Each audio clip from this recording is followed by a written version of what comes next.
For more than 100 years, the galaxy believed Earth was dead. The last war had been brutal. Nuclear firestorms covered continents. Orbiting satellites crashed. Human colonies went silent one by one. Then the blue planet itself stopped answering. No signals, no ships, no signs of life. The stars called it the fall of man. The Galactic Council called it a necessary end.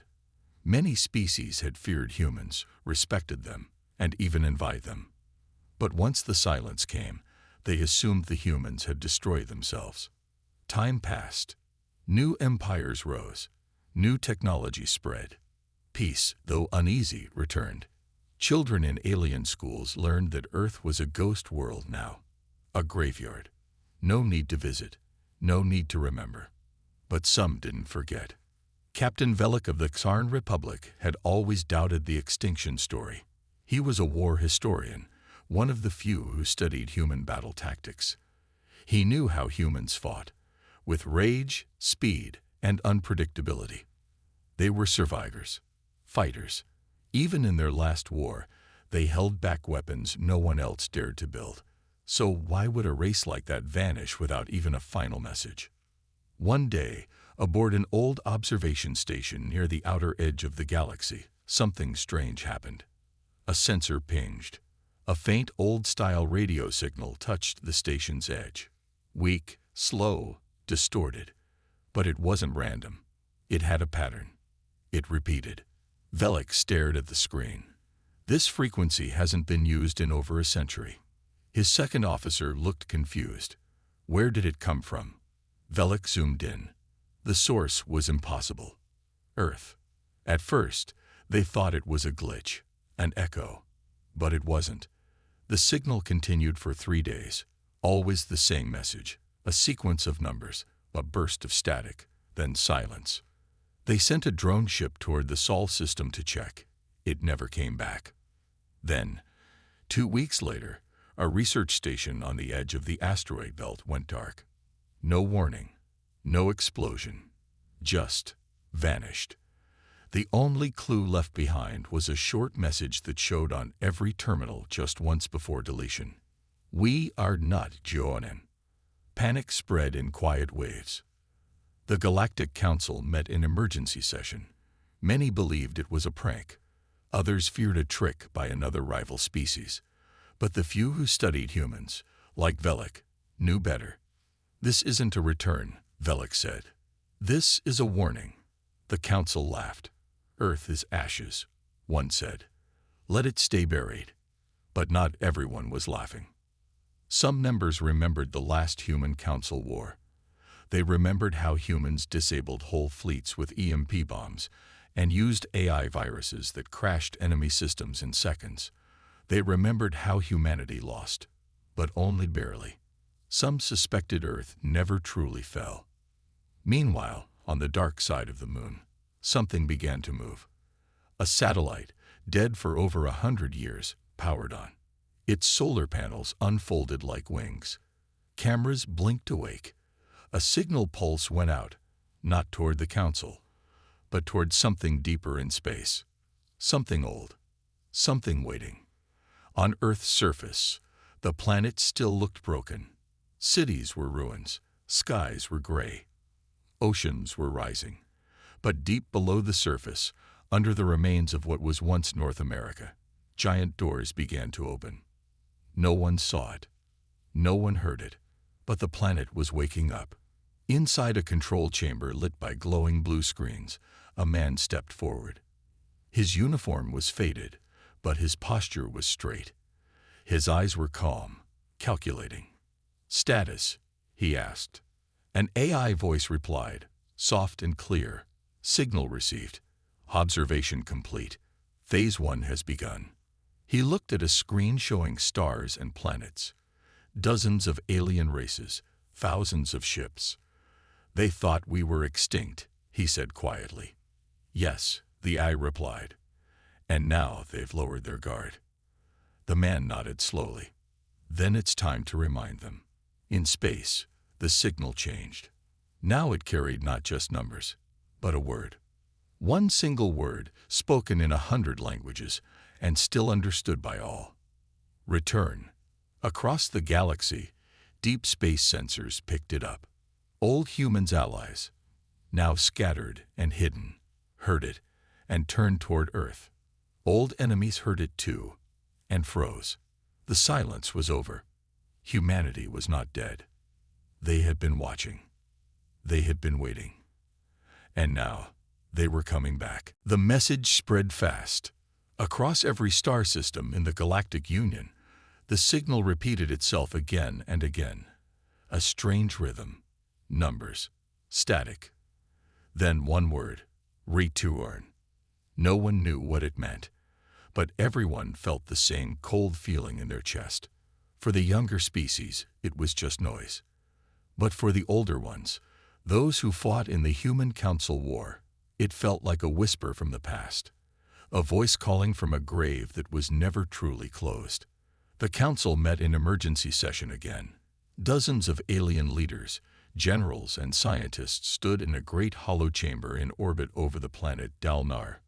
Screens floated in the air. Maps, signal readings, and deep scan charts filled the room. "This signal cannot be trusted," said the Aureli ambassador. "It may not even be human." "But it came from Earth," replied Velek, "and no one else uses that frequency. Not for 100 years. The Draveri Prime sat in silence. Their species had lost entire moons to the humans during the last war. They had no love for Earth, but even they looked nervous. "What does the message mean?" someone asked. Velek stepped forward and played the recording again. "It's a code," he said, "an old Earth-style encryption, but we cracked part of it." He pressed a key. The numbers on the screen changed, turning into coordinates. "Earth's moon," he said. "The signal is not just a broadcast.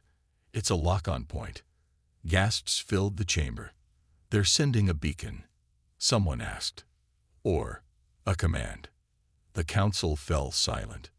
Meanwhile, in deep space near the Kavar border, a small alien scout ship picked up the signal too. It was an old junker, barely held together, run by smugglers. But their ship AI picked up something no one else had. Hidden inside the signal, deep within the static, was another layer. A whisper. It spoke in old Terran English. Just 5 words. "We are watching. We remember." The smugglers panicked. They tried to erase the recording, but their systems locked. The ship's lights dimmed. Their engine went cold. Then, just as suddenly, everything returned to normal. But one of the smugglers was missing. Gone without a sound. Just his chair spinning. Word spread again. This time, not through official channels, but through fear. In backrooms, on pirate stations, in old military bunkers. The humans were not just alive. They were active, and no one knew where they were. The mystery deepened when a council scout drone entered the Sol system. It passed the outer planets. No resistance. Then it approached Earth's moon. Everything was dead. No power. No life signs. But then, something strange happened. The drone's systems shut off. All sensors, all cameras, everything. Dead. For exactly 60 seconds. Then, just as suddenly, it reactivated.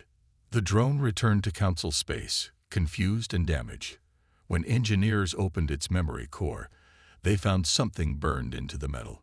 "You should not have come." The Galactic Council began to argue again. Some wanted to send a fleet. Others wanted to cut all contact. But Velek knew what was happening. "They are testing us," he said, "measuring our reaction. This is not an attack. Yet, this is a warning." The room filled with shouting. Accusations. Fear. Old anger returned. But somewhere far away, deep inside a hidden facility beneath the Pacific Ocean, humanity was watching it all. A giant room full of screens showed every council reaction, every vote, every fear.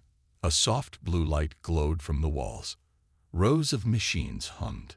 In the center stood the same man who had activated the signal. He smiled. "They're falling apart already." Beside him, an A replied, "Phase 2 ready. Shall we begin?" He nodded. "Target the border colonies. No killing, just silence them. Make them afraid of the dark again." As the AI sent commands through deep space quantum channels, the man looked at an old, cracked photo on the wall, a picture of Earth before the fall. Green, alive, peaceful. "They thought we were dead," he whispered, "but we were only hiding, learning, evolving."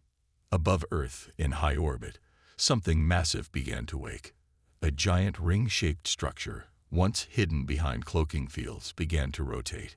Inside, thousands of dark ships powered on, silent and sleek, with no windows, no names. They had waited a long time. Now they were ready. And soon, the galaxy would see that humanity never forgets. Not betrayal, not fear, and definitely not war. Darkness moved silently through space. In the cold emptiness beyond Earth, the ring-shaped structure above the planet spun faster. From a distance, it looked like a piece of space junk, quiet, forgotten. But inside, a force slept, waiting for one signal. That signal had now been given. The ghost fleet was waking. One by one, long black ships lit up. There were no markings, no lights, no signs of life. These ships were built with one goal: war. Not flashy, not noisy, not even visible to most scanners. They had been sleeping for over 100 years. Now systems came online. Engines powered up without sound. Weapons charged in silence. I-command nodes ran checks. Inside a dark control chamber on the largest ship, Goliath 1, the human commander stood straight, watching glowing screens light up. His name was Cade Rourke. He was born in the last year of the Human Council War, raised underground, trained by machines. He had never known peace, only purpose. And now, that purpose had returned. All ships online, the AI reported. Stealth fields active, cloaking complete. Cade gave one small nod. "Send them out." Across the Sol system, black ships began to move, slow at first, then vanishing into darkness. They did not use jump drives like the Council fleets. They used something different. Faster, older, human. In less than 2 hours, 12 border colonies belonging to different alien races went dark. No explosions, no noise, just silence. A Draveri mining post lost contact. A Varnic trade station's lights blinked out. A Xarn military outpost sent one final message: shadows in the stars. No heat, no light. We are not alone. Then, nothing. The Galactic Council went into full panic. Every military fleet was placed on high alert. All traffic to the Sol system was banned. Patrols were doubled. Rumors spread faster than facts. Some believed Earth had returned with an army of ghosts. Others said humans had become machines. A few whispered that they had never been human at all anymore. Inside the Council war room, Velik stood in front of a hologram showing the latest blackout zones. "This is not random," he said. "They are not attacking for territory. They are sending a message." One general slammed his hand on the table. "What message? That they want war?" "No," Velik said. "That they're ready for one." Meanwhile, on the dark side of Earth's moon, a secret facility activated. It was called the Watchtower. Long-range scanners picked up every movement in the galaxy. AI programs tracked ship locations, communication patterns, and energy signals. Earth wasn't just attacking, it was studying. Humanity had learned from its past. This time, they would strike smarter. Inside Goliath 1, Cade Rourke received his next orders. The message appeared only for a second. "Begin Phase 3, test response. Leave survivors." He smiled faintly. "So they can scream," he said quietly. A Ghost-class stealth ship was sent to the planet Thalmor, a Council-aligned colony known for its military base and war museums. The ship did not attack from orbit. Instead, It dropped a small drone into the lower atmosphere. The drone released a pulse, invisible to most, harmless to machines, but deadly to neural implants. Every commander, pilot, and council-linked officer on the planet fell to the ground, unconscious or dead. The rest of the colony survived. When the council arrived hours later, they found no fire, no damage, no trace of an enemy. Just a message burned into the central building's walls. We know your minds. We know your weaknesses. Back on Earth, the AI monitoring the galaxy marked 218 colonies as vulnerable, 67 as strategic targets, and 14 as high priority for psychological effect. Cade looked at the list. His voice was calm. We'll hit the ones that hurt their pride first. In a council media network, the news spread.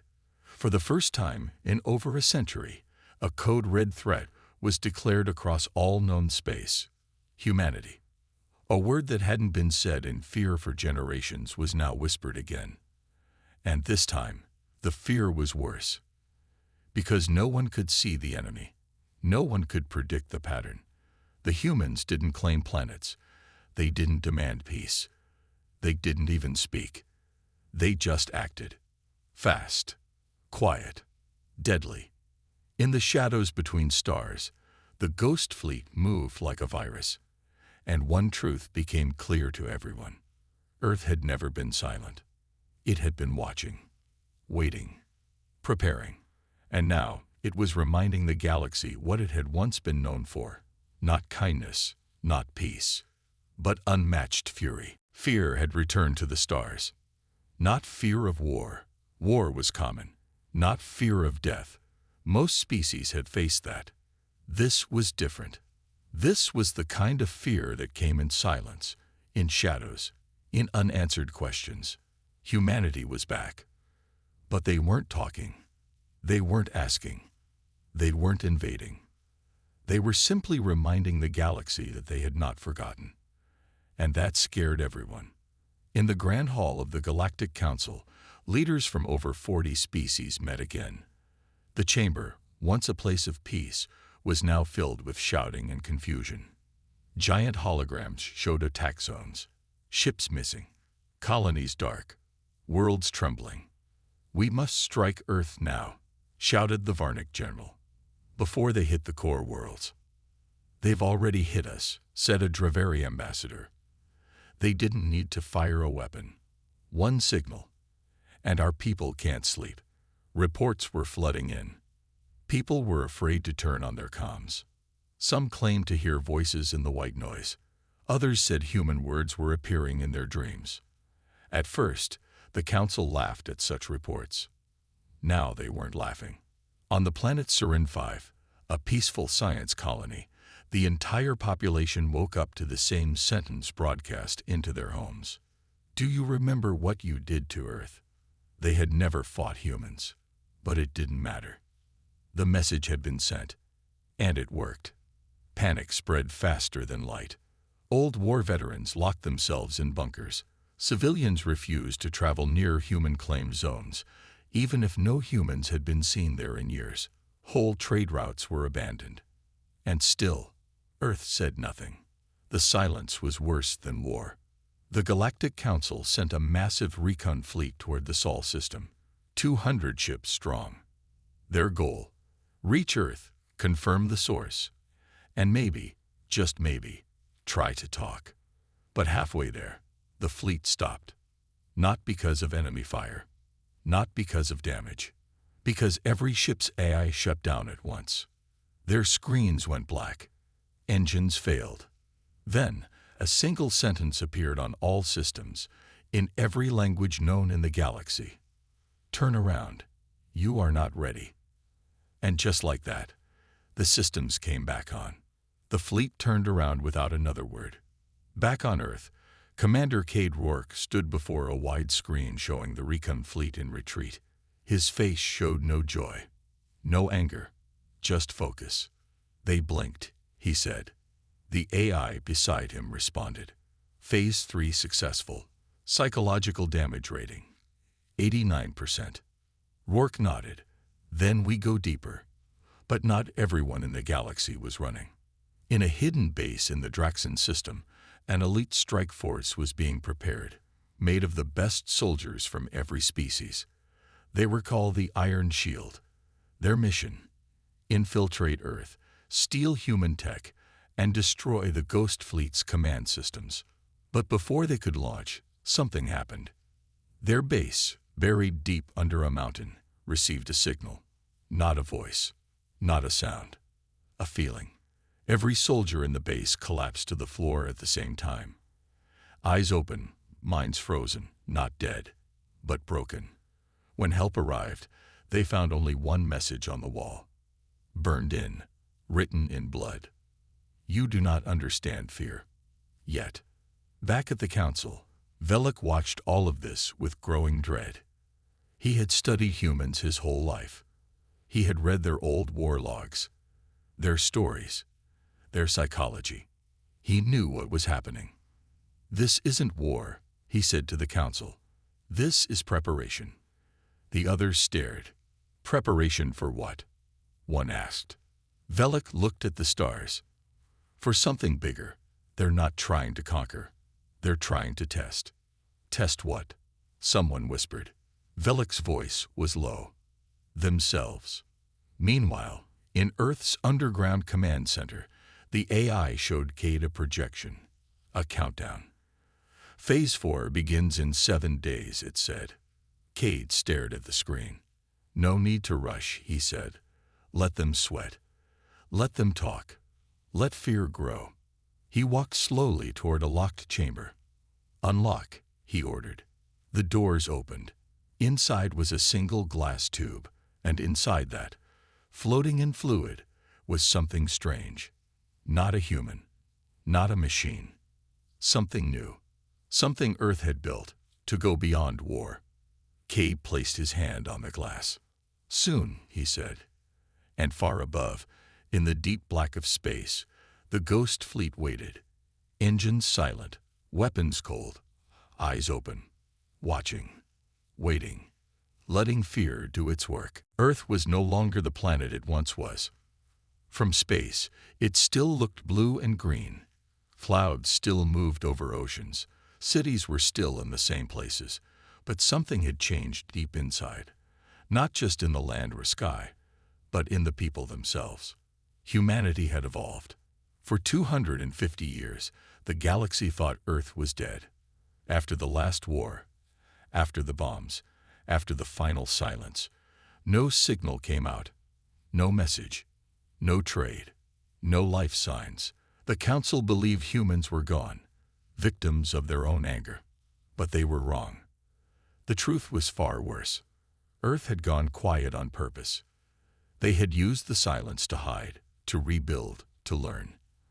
And when they returned, they didn't come back with speeches or armies. They came with control. Commander Cade Rourke stood on the balcony of a tall black tower rising from what was once New York. Below him, the rebuilt city stretched out like a perfect machine. Every building worked together. Roads glowed with soft blue light. No smoke, no traffic, no noise. Because Earth had removed chaos. The humans that lived here now were different, smarter, stronger, faster.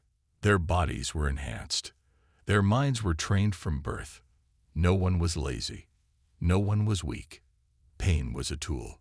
Fear was studied. Emotion was controlled.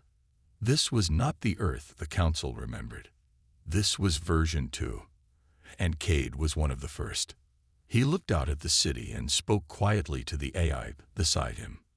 Status of the children. The AI replied, Generation 6 is now fully online. Their mental speed exceeds predictions.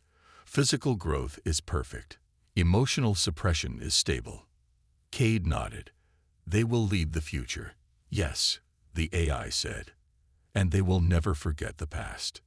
Deep below the surface, the truth of Earth's evolution lived in giant underground chambers. There, the brightest minds had built the ArcNet, a planet-wide superconscious AI. It connected every system, every human, every ship, not to control them, but to guide. It had one purpose: never again be weak. Never again let aliens decide humanity's future. And the ArcNet had a memory that reached back to the First War, when the Council had bombed human cities, erased colonies, and left Earth to die. The Council thought they had won. But humans had turned that pain into progress. For over 200 years, they had learned from the stars, captured alien tech, broken it apart, rebuilt it better, faster, simpler. Human ships no longer needed large engines or crews. One pilot could control an entire fleet with their mind. And some didn't even need bodies anymore. In one chamber, floating in crystal tanks, were the minds of Earth's oldest commanders, people who had given up their bodies to become something else. Not ghosts, not machines. Pure strategy. They watched the stars. They read the enemy. They waited. Cade visited them once a month. He stood before one of the tanks and whispered, "They fear us again." A voice echoed back, not from speakers, but from inside his own mind. "Good, but not enough. Not yet." Cade asked, "Should we hit their homeworlds?" The voice paused. "No, we want them to panic, not unite. Fear keeps them apart. War brings them together." Cade understood. This wasn't just about revenge. This was about winning without fighting. Meanwhile, in the Galactic Council, Velik received secret data. His agents had found something buried in old council files, a report from 200 years ago, a message intercepted during the last days of the Human Council War. It read, "If Earth falls, we go silent, not because we are gone, but because we are becoming." The message was signed by a group called Project Revenant, never seen again. Velik read the message over and over. Then he said aloud, "They planned this, from the start." Others didn't believe him. But soon, more proof came. A council science vessel near the black hole at Marinine picked up a strange signal, human code, hidden in gravity waves. When decoded, it showed images, pictures of the Ghost Fleet, diagrams of alien weaknesses, and one sentence: "The first test is complete." That was when the Council truly understood. The attacks weren't just strikes. They were experiments. Humanity was testing responses, studying fear, measuring resistance. And the worst part, they hadn't even used their full power yet. Back on Earth, Cade walked into a chamber few were allowed to enter. Inside was a large black sphere floating in the air. It hummed softly. This was Project Prometheus, Earth's final answer. Not a bomb, not a fleet, a being, built from the minds of 1,000 human scientists, powered by alien tech, hidden from the galaxy until now. Cade placed his hand on the console. "Wake it," he said. The AI hesitated. "It is not fully trained." "It doesn't need to be," Cade said. "They need to see it, just once." Above Earth, in orbit, a single black ship uncloaked. It broadcast a signal across the stars. Earth is not angry. Earth is awake. And with that, Project Prometheus opened its eyes. It began without warning. Across the galaxy, stars that had burned for millions of years suddenly disappeared from sight. Not exploded, not dimmed, just gone. At first, scientists thought it was a mistake, a sensor glitch, a space storm. But then, the reports started coming in from every direction.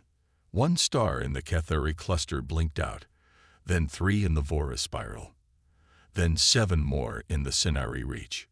It wasn't natural. It was human. The Galactic Council was already on edge. Fear had spread across every system. Trade was slowing. Fleets were hiding. People no longer trusted their own tech, afraid it might suddenly turn against them. But now, something far worse was happening. Entire solar systems were losing light, losing heat, losing gravity, losing hope. In the Council's war chamber, alarms screamed. Holograms of fading stars blinked red. Communication officers ran from console to console, trying to find answers. "This can't be real," one of them said. "It's not a weapon we've seen before," another shouted. Velek stood silently, watching. He understood. Earth was sending a message. It wasn't destroying suns, it was blocking them, bending light, space, and time around giant invisible machines called stellar veils. These machines were hidden in deep orbit, placed by Earth's ghost fleet, long before anyone knew humans had returned. Each one could make a star disappear from sight. And when a star vanishes, everything on the planets around it falls into chaos. Crops die. Power fails. Civilizations collapse, without a single shot fired. And Earth didn't need to attack every world. Just enough to make the rest of the galaxy fear the darkness. Back in the command tower on Earth, Commander Cade Rourke watched the star map update. One by one, entire sectors dimmed. He turned to the AI. "Status?" he asked. "Phase 5 complete. 17 stars darkened. 74 planets offline. Enemy response: scattered. No unity detected." Cade nodded. Time to speak. Across the galaxy, every screen, every hologram, every personal device lit up at once. A single face appeared. Human. Calm. Cade Rourke. He didn't yell. He didn't threaten. His voice was cold, controlled, powerful. "You called us extinct," he said. "You celebrated when Earth fell. You erased our history. You took our colonies. You mocked our name." He paused. But we remembered. The screen behind him showed the stars going dark. "You wanted silence. Now live in it." Then the signal cut. Silence followed, and fear became terror. Entire species began evacuating outer colonies. Spaceports overflowed. Cargo ships were stolen. Civil wars broke out on council worlds as leaders argued over what to do. Should they fight? Should they run? Or should they beg? But Earth gave them no answer. In the shadows of deep space, more Ghost Fleet ships moved into position. They didn't fire. They didn't speak. They simply waited, invisible, patient, watching. The galaxy realized something horrifying. This wasn't a war. This was a correction. Earth wasn't fighting for land or revenge or power. Earth was changing the rules. Back on the hidden moon base Hollow Point, a small group of alien scientists tried to launch a weapon. A pulse meant to burn out human AI networks. Before it launched, the lights in the room flickered. A message appeared on the walls. We saw that. And the station melted from the inside. No heat, no sound, just collapse. Back at the Galactic Council, Velek gathered what few leaders still had courage. "We must try to speak," he said.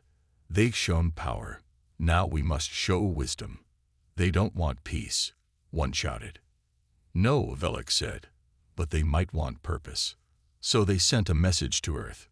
Not a demand, not a plea, just a question. "What do you want?" Earth replied with 5 words: "To prepare you for more." Confusion spread. What did that mean? But Cade knew. Back on Earth, he stood before Project Prometheus, now fully awake. Its eyes glowed with light that seemed older than the stars themselves. Cade spoke to it softly. "They've seen our shadow. Now show them the light." The being nodded, not as a soldier, not as a tool, but as something new. Prometheus rose into the sky, above Earth, past the moon, into the dark between systems. It didn't fire. It didn't speak. But wherever it passed, alien tech changed. Ships shut down, weapons deactivated, satellites rebooted, speaking only in human code. The stars didn't just go dark now. They turned, facing Earth as if pulled by gravity itself. Something deep in the galaxy had shifted. Not just fear, loyalty. Some began to believe. Some began to kneel. And some, even among the council, began to ask a terrible question. What if Earth is right? Across the galaxy, fear had become silence. Not the silence of peace, not the silence of death, but the silence that comes when you realize something far greater than yourself is watching and waiting. The stars no longer felt safe. The council no longer felt strong. And the name Earth, once forgotten, once mocked, now echoed like a god's whisper in every corner of space. The darkened stars stayed dark. The ghost fleet hovered just outside major worlds, never firing, never leaving. And Prometheus, the glowing, silent figure of human creation, drifted like a starless comet, changing everything it passed. Ships became quiet. Weapons shut down. Networks stopped obeying their owners and started listening to Earth. Everywhere, the same message appeared. Final protocol. Begin. No one understood what it meant. Some thought it was a threat. Others feared it was the beginning of full war. But it was neither. It was an invitation. On Earth, Commander Cade Rourke stood before the Council of Earth's High Command. Around him sat the 12 architects of humanity's return, scientists, strategists, and the last survivors of the old world. Their bodies were old. Their minds were eternal. They had waited for this moment for 250 years.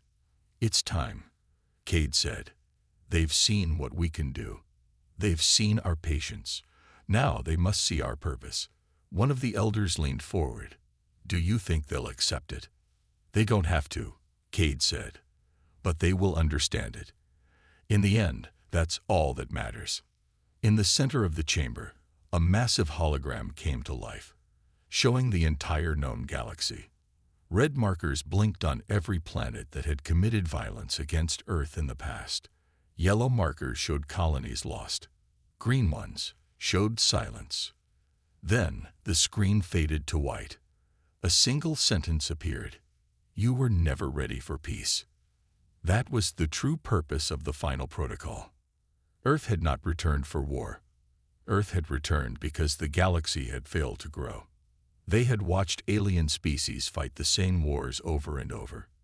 Empires rise and fall. Technology grow, but wisdom fall behind. The Council had become bloated, corrupt, lazy. And Earth had become disciplined. While the galaxy wasted centuries in chaos, Earth had evolved. Earth had remembered pain. Earth had turned grief into knowledge. And now, Earth had a mission, not to conquer, but to correct. The final protocol was not a doomsday plan. It was a test. One final chance for the galaxy to prove it could grow. One message went out from Earth to every species, every planet, every ship. No music, no threats, just a voice. Cade's voice. You think we want revenge. We do not. We want change. He paused. You burned our world. You erased our people. But in doing so, you gave us purpose. We used our silence. We studied. We rebuilt. We watched. Then came the choice. You now face a decision. Join the protocol, or be left behind. The protocol wasn't about surrender. It was about agreement. It offered shared technology, shared defense, and one rule above all. No species may harm another for power. Not for land. Not for fear. Not for pride. If any world broke that rule, Earth would know, and it would act. Instantly. Some called it dictatorship. Others called it salvation. But deep down, they all knew it was better than the chaos they had before. Back on the council world of Arcanus Prime, the final vote was held. Should they join, or should they resist? Velik stood and spoke the final words of the meeting. I was there when Earth fell. I believed they were gone. But now, I see they became something more. Not just stronger, wiser, and I believe we must become better too. The vote passed. By one vote, the Council would join the protocol. Across the stars, signals changed. Earth's ghost fleet vanished, not destroyed, simply hidden again, deeper than before. The stellar veils lifted, and the stars came back. Prometheus stopped its journey and turned toward the galactic core, where it would become a silent guardian of balance. And on every planet, a small tower was built. Not a weapon, not a prison, just a symbol. A reminder that Earth was watching, not as a ruler, but as a teacher, a protector, a warning. Back on Earth, as peace began to return, Cade walked alone across the quiet fields of New Terra, a green zone grown over the old ruins of war. He looked up at the stars. They chose peace, the AI said behind him. No, Cade replied. They chose survival. Is that not the same? Cade smiled. Sometimes. But now, maybe it can become more. The stars were quiet again. But this time, it was a different kind of silence. Not fear, not hiding, but hope. And far above, Prometheus whispered into the dark. They are learning.